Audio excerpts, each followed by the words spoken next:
የጤና ባለሙያዎች ጉዳይ አሳሳቢ ደረጃ ደርሷል ማለቱን ማህበሩ አሳወቀ። የኢትዮጵያ ነርሶች ማህበር የጤና ባለሙያዎች ጉዳይ አሳሳቢ ደረጃ መድረሱን ገለጸ። ጥያቄ ስለጠየቁ የታሰሩ ባለሙያዎች እንዲፈቱ እንዲሁም ዛቻና ማስፈራሪያ እንዲቆም ጠይቋል። ማህበሩ ይህን ያለው በተለያዩ አገሪቱ አካባቢዎች እየተካሄደ ባለው የጤና ባለሙያዎች ወቅታዊ እንቅስቃሴ ዙሪያ በላከው መግለጫ ነው። ማህበሩ አሳሳቢ ደረጃ ላይ የደረሰውን የጤና ባለሙያዎች ጉዳይ መንግስት ትኩረት እንዲሰጠው ጠይቋል። ማህበሩ ምን አለ? በአሁኑ ሰዓት እየተነሱ ያሉ የባለሙያዎችና የማህበሩ አባላት ጥያቄዎች ማለትም የተቋማት ግብአት እጥረት መኖር፣ የደሞዝ ማነስ፣ የጥቅማ ጥቅም አለመኖር፣ የትምህርት እድልና የደረጃ እድገት አለማግኘት፣ የስራ ቦታ ደህንነት አለማግኘት ለረጅም ጊዜያት ከሚመለከታቸው አካላት ጋር ለውይይት ቢቀርቡ እና አጀንዳ ሆነው የቆዩ መሆናቸውንም ገልጿል። ጉዳዩ አሳሳቢ ደረጃ ላይ የደረሰ መሆኑን ሁኔታው የመንግስት ትኩረት እንዲያገኝ ጠይቋል። የሕክምና አገልግሎት ተቋርጦ ወይንስ ተስተጓጉሎ ጥያቄ ማቅረብ የጤና ተቋማቱ ሆነ ጤና ሙያተኛው ማዕከል የሆኑ ታካሚዎች ለሞት እንግልት የሚዳርግ በመሆኑ የምንቀበለው አይደለም ያለው ማህበሩ ስራዎቹ በአስቸኳይ ወደነበሩበት እንዲመለሱ ሙያተኞች የተቋማት ኃላፊዎችም ሆነ ጤና ሚኒስቴር ባለድርሻ አካላት አፋጣኝ ውይይትና የመፍትሄ አቅጣጫ በማስቀመጥ የመፍትሄ አካል እንዲሆኑ ሲል ጠይቋል። ጥያቄ ጠይቃቸዋል ወይም ማስተባብራቸዋል በሚል ምክንያት በእስር ላይ የሚገኙ ጤና ባለሙያዎች እንዲፈቱ በተቋማት ሆነ በሌሎች አካላት ላይ በሚደረጉ ዛቻና ማስፈራሪያ እንዲቀሙ ጠይቋል። ጥያቄ ያላቸው ነርሶችም ሆነ ሙያተኞች ለውይይት በሚዘጋጁ መድረኮች በመገኘት ጥያቄያቸውን እንዲያቀርቡ እና ለመፍትሄ ተባባሪ እንዲሆኑ ጠይቋል። ትግራይ ሾልኮ የወጣው ሚስጥራዊ ሰነድ ምንድን ነው? የጊዜያዊ አስተዳደሩ ፕሬዝዳንት በመሆናቸው ብቻ ያወቁትን ሚስጥር እስከ መጨረሻው መጠበቅ ሲገባቸው ለርካሽ ገበያ አቅርበዋል። የትግራይ ጊዜያዊ አስተዳደር ፕሬዝዳንት ጽህፈት ቤት ጥቂት ወንጀለኞችን ለማዳን ሲባል በህዝብም ስም መነገድ ይቁም። አቶ ጌታቸው ረዳ የትግራይ ክልል ጊዜያዊ አስተዳደር ፕሬዝዳንት ጽህፈት ቤት የምስራቅ አፍሪካ ጉዳዮች አማካሪ ሚኒስትር አቶ ጌታቸው ረዳ በቅርቡ ፋና ቴሌቪዥን ላይ ቀርበው የተናገሯቸው ንግግሮችን አስመልክተው የተቃውሞ መግለጫ አውጥተዋል። በመግለጫውም አቶ ጌታቸው ለፋና ቴሌቪዥን የሰጡት ቃለ መጠይቅ የህግ ልዕልናን ለማረጋገጥ ያለመ ሳይሆን የህዝቡን የትግል ታሪክ ቀጣይነት የሚያጎድፍ እና የሚያጨልም በቂም በቀል የታጨቀ ነው ሲል ገልጾታል። በስልጣን ቆይታቸው የተሳዩ ውድቀቶች ሙሉ በሙሉ ወደ ሌላ አካል ሲያላክኩ ከሳሽ ሲሆኑ ሰንብተዋል ያለው ጽህፈት ቤቱ ይህ ወደ ሚዲያ ፕሮፓጋንዳ የወረደ ኃላፊነት የጎደለው ተግባር ነው ብለዋል። የጽህፈት ቤቱ መግለጫ አቶ ጌታቸው ህገወጥ የሰዎች ዝውውርን አስመልክቶ በብዙ ጥረቶች ተጠንቶ ወደ እርምጃ የገባ ኮፒ ያልተደረገ ሰነድ በወቅቱ ተጠያቂነት ሲያረጋግጡ ቀርተው አሁን በማህበራዊ ሚዲያ እንዲሰራጭ አድርጓል ሲል ይከሳል። ይህን ኃላፊነት የጎደለው ተግባር ሊያጠቋቸው የፈለጓቸውን ግለሰቦች ላይ ብቻ ያነጣጠረ ሳይሆን ፍትህና ተጠያቂ እንዲደረግ የሚጠይቀው እንቅስቃሴ የሚጎዳ በጥናቱ ላይ ተሳትፎ የነበራቸውን አካላትና ቤተሰቦቻቸውን ጭምር ለአደጋ የሚጥል የነውር ነው ሲል በምሬት ወቅሷል። የጊዜያዊ አስተዳደሩ ፕሬዝዳንትነት በመሆናቸው ብቻ ያወቁት ሚስጥር እንደ አንድ የህዝብ ብሔራዊ ጉዳይ እስከ መጨረሻው መጠበቅ ሲገባቸው ለርካሽ ገበያ ማቅረባቸው ማንነታቸውን ያሳየ ተግባር ነው ሲል አቶ ጌታቸው ረዳ ወርፈዋል። የፕሬዝዳንት ጽህፈት ቤቱን መግለጫ ተከትለው ወዲያው ምላሽ የሰጡት አቶ ጌታቸው ረዳ የተጠናው ጥናት ተተንትርሶ ወደ እርምጃ እንደማይገባ ስላወቅኩኝ ወደሚመለከተው የበላይ አካል መረጃውን ልኬዋለሁ ብለዋል። ሚኒስተሩ በጥናት ሰነዱ መሰረት ህጋዊ እርምጃ ሊወስድባቸው ከሚገባ ተጠያቂዎች አንዳንዶቹ ከሀገር ወጥተዋል ሲሉ ገልጸዋል። ሰውን መሸጥ ስሌቭ ትሬዲንግ ኢን ሞደርን ለህዝበ ትግራይ የማይመጥን ወንጀል ነው። የሚል አገላለጽ በፕሬዝዳንት ጽህፈት ቤት በወጣው መግለጫ የለም ያሉት አቶ ጌታቸው ረዳ ሰነዱ ግለሰቦችን ከማጥቃት ባለፈ የህግ ልዕልና እንዲረጋገጥ ያለመ ነው ሲሉ አብራርተዋል። ሚኒስትር አቶ ጌታቸው ረዳ በጥናት ሰነዱ የተቀመጠውን ሀቅ ነው ጥቂት ወንጀለኞችን ለማዳን ሲባል ግን በሀገር ስም ላይ መነገድ ይቁም ብለዋል። ሚስጥራዊ ሰነዱ ምንድነው? ከሰሞኑን አንድ ሚስጥራዊ ሰነድ ሾልኮ ወጥቶ ከፍተኛ መነጋገሪያ ሆኗል። በማህበራዊ ሚዲያዎች በርካቶች እየተቀባበሉትም ይገኛል።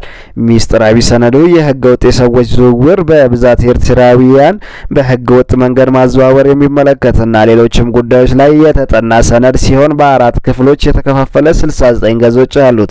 በሰነዶቹም ላይ የተለያዩ ወንጀል ተግባራት ስልጣንን ያለ አግባብ መጠቀም፣ በወንጀል የተገኘ ገንዘብ ህጋዊ አገልግሎት አስመስለው በመያዝና በማዘዋወር፣ መኒ ላውንደሪ፣ ሰውን ማፈንና መሰወር፣ በህገ ወጥ መንገድ ሰዎችን ከሀገር ወደ ሀገር ማዘዋወር፣ የመንግስት ስራ ምቹ ባልሆነ መንገድ መምራት፣ ኃላፊነትን ባልተገባ መንገድ መጠቀም፣ ሙስና መፈጸማቸውን ያረጋግጣል።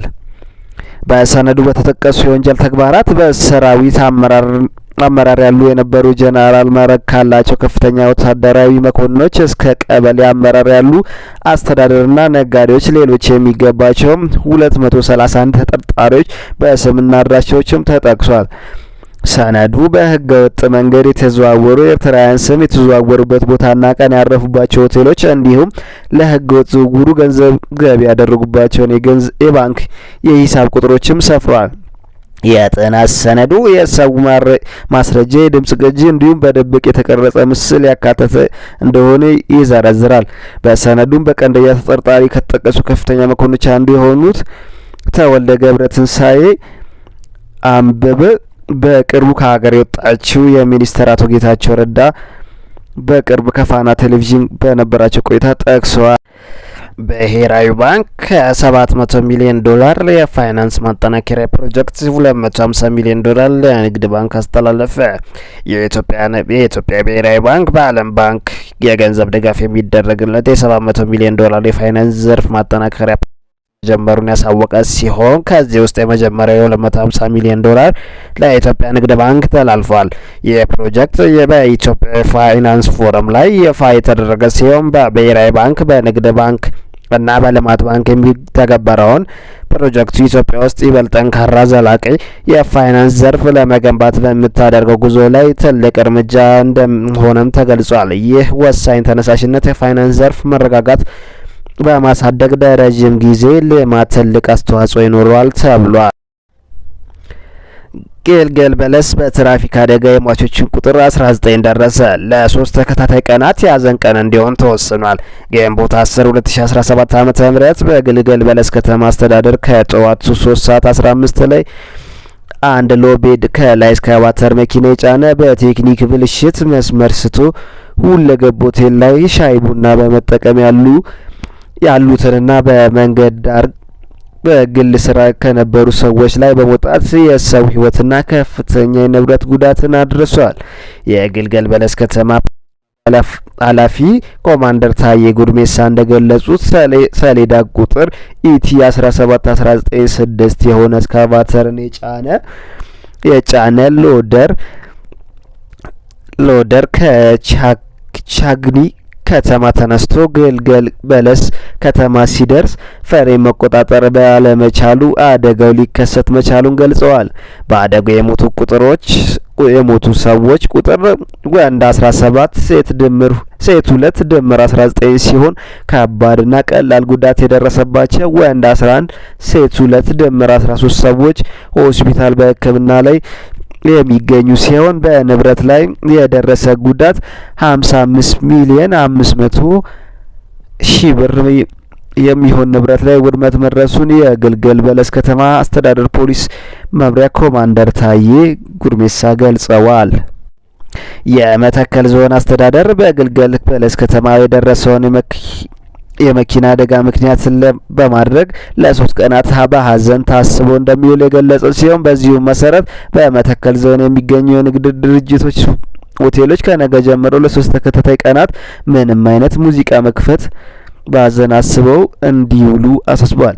የዞኑ አስተዳደር ለሟች ቤተሰቦች መጽናናትን በመመኘት መላው የከተማ ነዋሪዎች የጸጥታ አካላትን ላደረጉት ከፍተኛ ርብርብ ምስጋና አቅርበዋል። የቤኒሻንጉል ጉሙዝም ክልል ርዕሰ አስተዳደር አቶ አሻድሪ ሀሰን በማህበራዊ ትስስር ገጻቸው ባጋሩት የሀዘን መልእክት እንደገለጹት በዛሬው ዕለት በመተከል ዞን ግልገል በለስ ከተማ በደረሰው የተሽከርካሪ አደጋ እጅግ አዝኛለሁ። በዚህ አደጋ ሕይወታቸውን ያጡ ወገኖች ፈጣሪ ነፍሳቸውን ይማርልን እያልን ለቤተሰቦቻቸው፣ ዘመዶቻቸው ሁሉ መጽናናትን ይስጥልን እንላለን። ወደ ውጪ ዜና ስናልፍ ኔታንያሁ በጋዛ ላሉ ፍልስጤማውያን አፋጣኝ ሰብአዊ እርዳታ እንዲቀርብ ፈቀዱ። የእስራኤሉ ፕሬዝዳንት ቤንጃሚን ኔታንያሁ በጋዛ ላሉ ፍልስጤማውያን ምግብና መድኃኒትን ጨምሮ ሰብአዊ እርዳታ በአስቸኳይ እንዲጀመር ትናንትና ፈቅደዋል። እርዳታው ለሐማስ ታጣቂዎች በማይደርስ መልኩ ይሰራጫል ስለመባሉ ዩፒአይ ዘግቧል። በርካታ ዓለም አቀፍ ድርጅቶች እርዳታ ለመስጠት ዝግጁ መሆናቸውን የእስራኤል ከፍተኛ ባለስልጣናት ለኢየሩሳሌም ፖስት ተናግረዋል። በተባበሩት መንግስታት ድርጅት የዓለም ምግብ ፕሮግራም እና የተባበሩት አረብ ኤምሬት ከእርዳታ አቅራቢዎቹ ቀዳሚ ናቸውም ተብለዋል። ጆ ባይደን የፕሮስቴት ካንሰር እንዳለባቸው በተደረገላቸው ሕክምና ታወቀ። የ82 ዓመቱ የቀድሞ የአሜሪካ ፕሬዝዳንት ጆ ባይደን በፕሮስቴት ካንሰር መጠቃታቸውን ወደ አጥንታቸው መዛመቱ ጽህፈት ቤታቸው በሰጠው መግለጫ አስታውቋል። በጥር ወር ከስልጣን የወረዱት ባይደን ባለፈው ሳምንት የሽንት ምልክቶች ከታዩ በኋላ አርብ ዕለት በበሽታው መጠቃታቸው ታውቋል። የተጠቁበትም ካንሰር በከፍተኛ ደረጃ የሚመደብና የካንሰር ህዋሳቶችን በፍጥነት ሊሰራጭ ይችላል ሲል የካንሰር ሪሰርች ዩናይትድ ኪንግደም አስታውቋል። ባይደንና ቤተሰቦቻቸው የሕክምና አማራጮችን እየገመገሙ ይገኛል ተብሏል። ጽህፈት ቤቱም አክለው ካንሰሩ ሊታከም የሚችል ነው ብሏል። ስለ ምርመራው ዜና ከተሰማ በኋላ የቀድሞ ከሁሉም ወገኖች ድጋፍ አግኝተዋል። ፕሬዚዳንት ዶናልድ ትራምፕ ንብረታቸው በሆነው የማህበራዊ ሚዲያ ትሩዝ ሶሻል ላይ እንደጻፉት እኔና ቀዳማዊት እመቤት ሜላኒያ ትራምፕ ስለ ጆ ባይደን የቅርብ ጊዜ የሕክምና ምርመራ ስንሰማ ሀዘን ተሰምቶናል ብለዋል። የቀድሞዋን ቀዳማዊት እመቤት ጂል ባይደንን በመጥቀስ መልካም ምኞታቸውን ለጂልና ለቤተሰቦቻቸው እናቀርባለን። ለጆ ባይደንም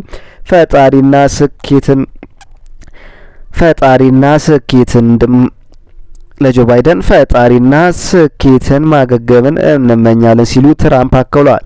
በባይደን አስተዳደር ስር ያገለገሉ የቀድሞ ምክትል ፕሬዝዳንት ካማላ ሃሪስም ባለቤታቸው ዳግ ኤፍም የባይደን ቤተሰብን በጸሎታቸው እያሰቡ መሆናቸውን በኤክስ ላይ